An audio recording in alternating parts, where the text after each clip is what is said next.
Today's daily Bible thought continues in James chapter 4. And one of the verses I'm going to read today, I actually did as a daily Bible thought last week. It's James 4:7. But this is in a different translation. And it's going to be James chapter 4:7 and 8, which context is so important. So this reads, "So humble yourselves before God. Resist the devil, and he will flee from you. Come close to God, and God will come close to you. Wash your hands, you sinners. Purify your hearts, for your loyalty is divided between God and the world."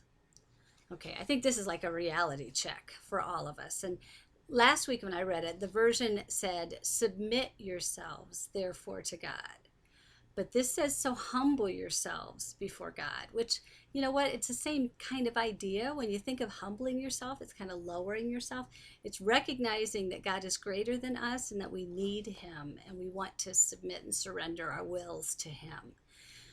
Resisting the devil, obviously we get that, and he will flee from you. Okay, remember that was the math, God's math, submit yourselves to God plus resisting the devil equals that the devil will flee from you. But then this next part is so important, the whole idea of coming close to God, and then he will draw close to us.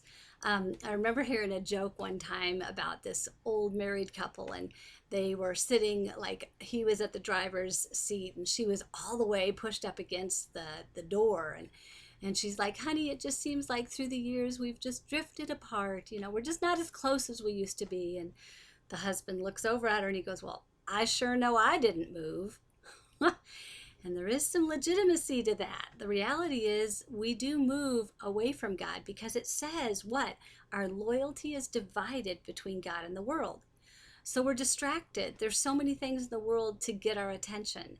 We need to fight for closeness with God. We have to intentionally draw close to him.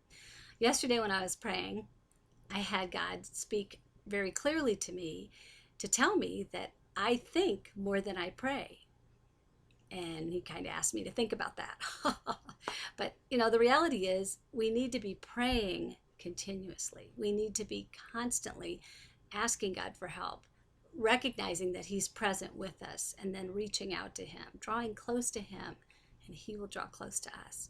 He's as close as our breath, and he's as quick to answer as a prayer.